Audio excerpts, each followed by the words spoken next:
Ngayong araw na to mga tropa ko, magpa-price check lang tayo dito sa ating community or dito sa ating printing business, yung mga usually na ginagamit natin na printer. At lingid naman siguro sa kaalaman nyo na binuo ko nga tong channel na to para hindi kayo mauto ng kung sino-sinong Poncio Pilato. At kung syempre nagtatambay-tambay kayo dyan sa Facebook, siguro alam nyo naman siguro yung issue tungkol kay Pio Balbuena or yung kay TPC, na sabi nga ni TPC na weirdong brand daw yung tambay. Eto mga tropa ko, no, ang masasabi ko lang, wala na tayong magagawa pa sa mga tao na tumatangkilik ng pinaka-sombrero na yon, kasi mga tropa, napakaraming tao sa Pilipinas at iba-iba ang opinion niyan, iba-iba ang gusto niyan. Kung gusto nung isang tao na yon, yung brand na yon, hayaan na lang din natin sila or hayaan na natin sila ma-exploit nung kung sino-sinong Poncio Pilato, kasi kung idol na idol mo yung tao na yon, kahit na ano pang sabihin nila dyan, idol mo talaga yon at wala nang iba pang makakapagsabi kung pangit or maganda yung brand, basta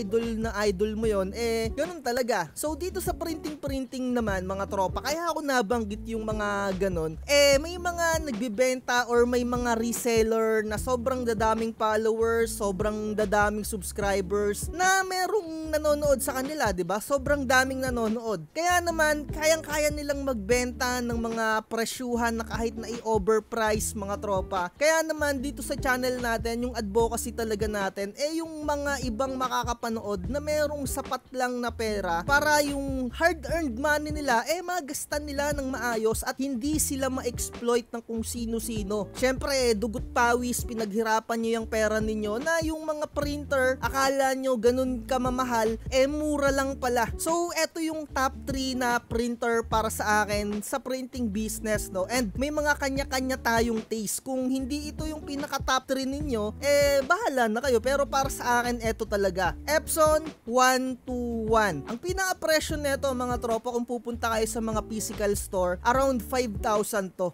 Pero kung sa mga online, syempre mas maganda kasi may mga discount kayong magagamit. Lalong-lalo na kung naka-flash sale sila at lalo na kung merong mga promotion kagaya ng 88, 99, 77. Nakikita nyo dito sa screen. As of August 20 mga tropa ko, 5,000. Epson 121, and sa mga last mall kagaya neto ni DigiServe, meron siyang presyo na 6,300 and makakales ka dyan usually mga 1,000, diba? And papatak rin yan ng mga around 5,000. Usually 1,000 yung pinaka-maximum na discount kung bibili ka dito sa online. So ayan, yung presyo niya ngayon, kung makakabili kayo ng mga less 5,000, medyo sketchy yon or medyo red flag, kasi isipin niyo yung isang pinaka-original na printer na suggested retail price na sa mismong Epson around 5,000, tapos makakabili ka ng sobrang mura, and syempre red flag din yan kung makakabili ka ng mga overpriced. And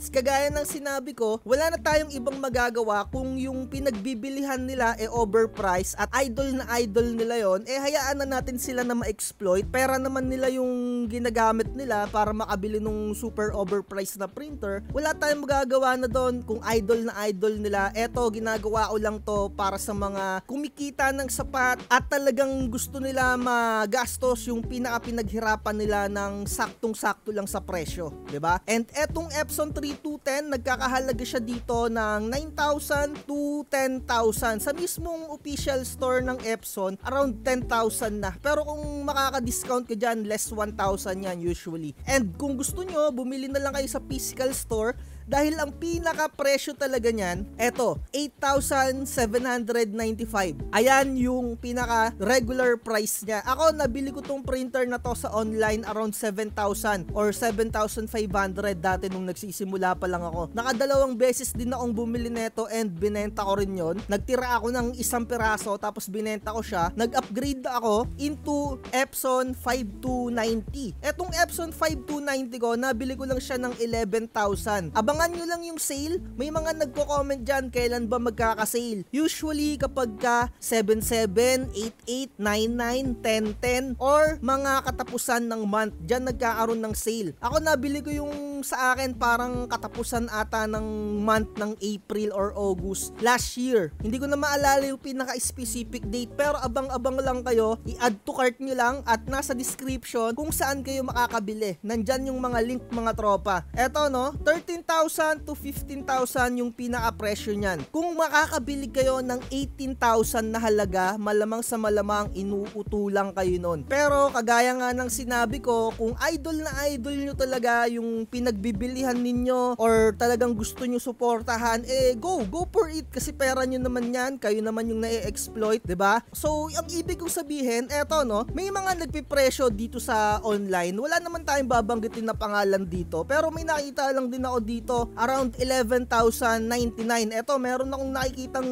dalawa and may mga 8,500 na nagkakahalaga na etong Epson 3210. 'Di ba? Agaya nito, napakarami ng bumili mga tropa kasi napakaraming tao sa Pilipinas, 'di ba? And syempre hindi natin sila masisisi, baka no read no write sila, hindi nila alam kung papaano isi-search talaga kung saan tunay na bumibili ng pinaka-printer na yon. Akala nila yung printer na yon ay ganun na talaga yung presyo, hindi pala nila alam na nire-resell lang yon at ang pinakatunay na presyuhan niyan around 8,000 lang. 'Di ba? Wala tayong magagawa kung ayan yung gusto nila, 'di ba? Pero eto, sa lahat na makakapanood ng video na to, ang importante, research is the key para hindi kayo nauutol. Lahat ng papasukin ninyong mga negosyo, syempre, kung may utak ka, aaralin mo. Ultimo yung 5 duleng na gagastusin mo sa business mo. Kailangan mong alamin, hindi yung bigla-bigla ka lang papasok, bigla ka lang susugal. Pero nasa sayo yan kung sobrang dami mong pera. And good luck sa mga papasukin mo na gagawin mo or i-grind mo na business na yan kung hindi ka magre-research. Ang pinaka-importante dito sa channel natin, nagre-research ka, huwag kang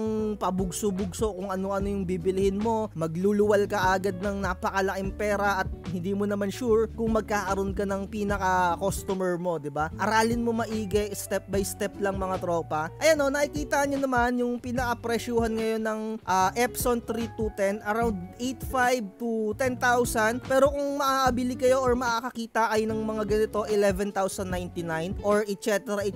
eto mga 10,000 something, isipin niyo ang pinaka-original price ay 8,795. Ayan yung SRP ng mismong Epson printer. Kung gusto niyo maabil yung pinaka-eksakto na ganito, pumunta kayo sa mga malls. Ganyan yung mismong eksaktong presyo yung makukuha ninyo. Pero kung gusto niyo nang may mga discount, syempre recommended ko talaga sa online. Huwag kayong magpapabulag or magpapauto dun sa mga previous ko, no. Yung mga previous na yon, binayaran nyo rin yon, 'di ba? Ganun lang yon. So, kung magpapasok kayo ng mga printing business, aralin nyo talaga ng maigi. Dito na natin tapusin yung content natin kasi gusto ko lang ipakita sa inyo kung magkano na yung presyuhan. Yung mga common printer na ginagamit natin or yung pwedeng printer na nakukonvert into pigment ink. Medyo wala kasi tayong internet ngayon, kaya eto yung naisip ko lang muna na content para medyo mabilisan lang natin na mai-upload. So, ayun lang.